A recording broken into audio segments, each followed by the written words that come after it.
What's the cringiest thing you've seen a bride and groom do for their wedding?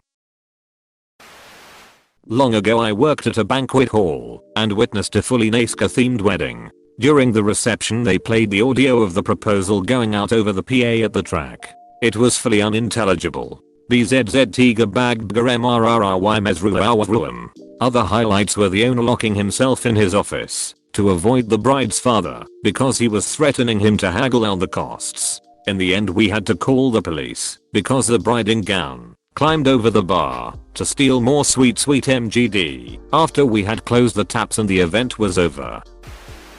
I'm in the wedding industry. I've been to over 3,000 weddings. The singing your vows thing is never ever going to work out like you think it will. Never sing your vows. Never attempt to sing any part of your wedding. It will not go as you visualized it. A wedding day is not a good time for surprises. Don't surprise your bride with an unexpected part of the ceremony. Don't surprise your mom by the wedding itself. True story. The bride told her mom she was going to an engagement dinner. The only exception to this rule is if you give the bride a surprise addition to her ring, grandma's diamond, a ring made from her parents' rings, etc. Jokes about sex later are never funny. They make people uncomfortable, and it makes you look like an adolescent. There will always be crickets after you make the joke. If you are going to be late, communicate that to everyone somehow. Have your or your parents or someone tell everyone you will be late. The staff needs to know, especially if you forget the rings. Don't stress it. It's a funny story. If you forget your vows, wing it as best you can. Just don't sing. Ask the officiant for help for last minute vows. Finally, don't get drunk and be an ass. You don't want to be that guy. Plus, if you are drunk, you won't be able to have sex later. Crickets. In-laws wedding and groom and all groomsmen were wearing a tux and a ball cap. The groom had a dip of tobacco in during the wedding and I you not. His groom's cake was designed like a Copenhagen can. At my cousin's wedding, they did the thing where the groom removes the bride's garter and tosses it to all the single guys. I guess none of the guys wanted to be next to be married, because once the groom tossed the garter, no one grabbed it. It just landed on the ground a few feet in front of a crowd of motionless guys. The groom tossed the garter 3 times before one guy half-heartedly picked it off the ground. The bride wouldn't look at any of those guys for the rest of the night. So let's see. Groom changed who his best man was and didn't tell the original BM until the start of the ceremony. Bride and groom asked a guest to bartend the reception. At the reception, groom dirty danced with his stepmom. Full hands on ass. Bride and groom hauled their wedding party up to do a choreographed dance to Meatloaf's Paradise by the Dashboard Lights, but didn't give them any pre-warning or teach them the dance. That song is 5 minutes long. Wedding was at a scenic boarding school campus during the summer. Guests were told dormitories were complimentary to stay in. Guests were not told there would be no bedding provided or account in the building. Groom later reviled everyone who stayed in a dorm asking for money. Same bride and groom chose another friend's wedding reception as the right setting to yell at a third pair of mutual friends for not including them in their wedding party. My uncle not only brought up his daughter's ex-boyfriend in his speech, but talked about their toxic relationship for a solid 5 minutes. I highly recommend preparing a speech before talking in front of a room full of people. I went to a wedding where, during the speeches, the father of the bride made mention to the bride's first husband, then went on and on about how great the first husband is and how the groom had a lot to measure up to. It was his entire speech. Requiring every attendee to bring a date because she didn't want sad, lonely people on her day. Not my friends luckily, but pretended to be a friend's date because she really wanted to see her cousin get married.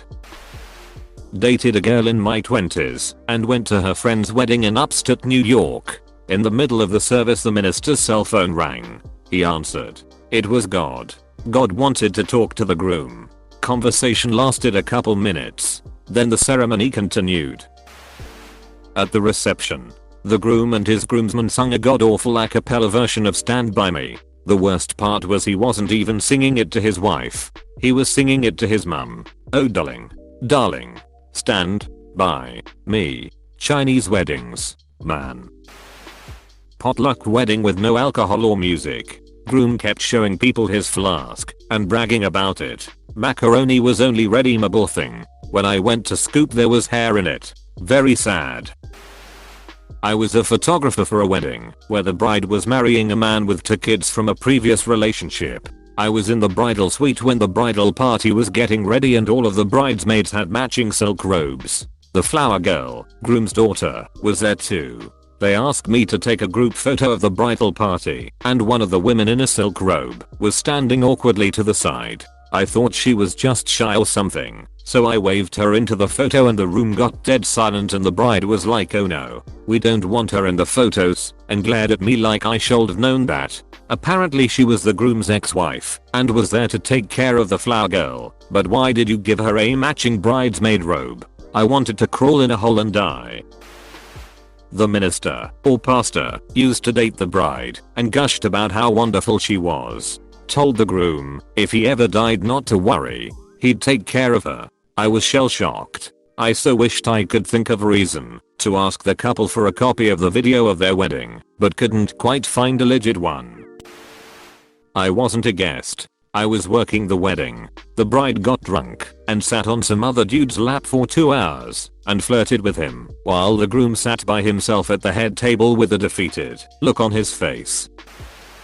Not wedding but engagement ceremony. They reenacted a scene from an old romantic film about 2 lovers in 1800s in front of like 300 people. This was Marizo, the bride's family, one of my first classmates to get married. We were 19, had a small reception. Mostly family and friends from high school, nothing wrong with that. They decided to auction off the garter belt, and whoever won took it off the bride. Most of us were poor college students, so the only people bidding were her dad and uncles. It was super uncomfortable. They sang their vows to each other. Neither had a singing voice. Vows were generally badass crazy, like submissive in the bedroom, and not asking about where she was going. The auto-tune microphones were a terrible idea. Their vow songs shared a chorus, and it was awful, and they expected the guests to sing along with the chorus. The vows singing lasted 20 minutes. Pure cringe. At the beginning of the reception, we all had to stand up and sing the national anthem.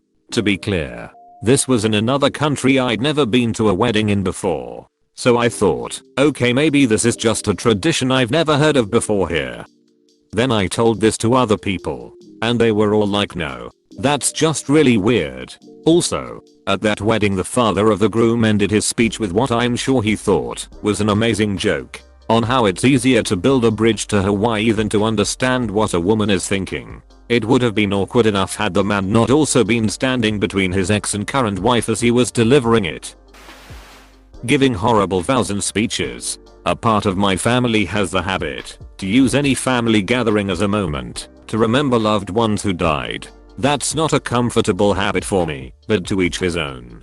However, it becomes very weird when wedding speeches and even vows start to include great uncles who died more than a year ago, and the only people who actually knew him are my grandparents. Yes, the vows, and not even in an interesting way, but just if only Uncle Barney could have still been alive while we are getting married. To be honest, our entire family is horrible at giving speeches. There's 2 brothers, one of whom is my dad, and 2 sisters. My parents can only make joke speeches. The uncle and his family make dry lists of things they do. For example, his wedding speech for his son was a 10-minute monologue about renovating the couple's kitchen. One aunt can only boast about achievements their family members have gained. If there's no achievements, there's no speeches. The 4th is the one with the death speeches.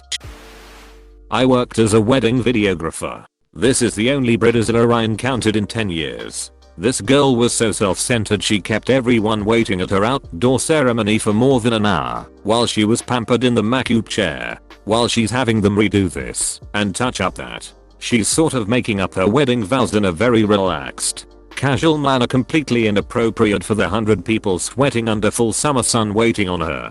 Her aunt came in and very gently reminded her people were waiting on her and that it's been more than an hour, and she threw a tantrum, screaming, "I feel like everyone's forgetting this is my day." Eventually she comes out.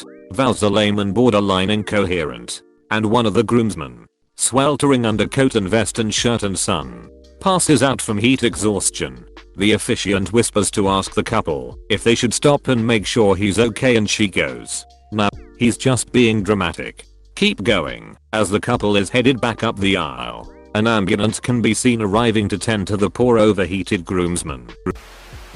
Bride entered to Bravo hit soundtrack blasting on boombox. Civil service that lasted a few minutes starting at around 1 PM. She leaves to same blasting Bravo hit soundtrack. The mother announces that the reception starts at 5:30 PM. There is no food and no bar, but trays of dessert bars will be served. We are also told the venue is locked until then, so there is no place to wait. My girlfriend and I leave with a crowd of people to across the street to an Irish pub for drinks. A bit of a party breaks out there. We all get told to knock it off and come wait back at the venue in the hall. So we sit in the hall on the carpet for a few hours without drinks or dinner. Bride and groom arrive and enter the venue to an honor guard of floor hockey players wearing hockey jerseys and holding sticks above their heads like swords at a royal wedding. More Bravo hit music, of course.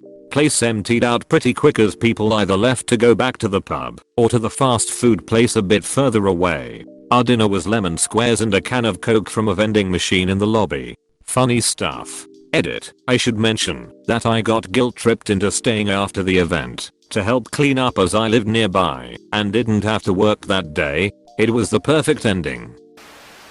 Invite all their Facebook friends and expect 700 people and like less than 100 show up. A guy knew a couple who didn't specifically invite anyone. Just made like a public event on FB or somehow assumed people would know when/where it was and show up. They were confused and offended when almost nobody came.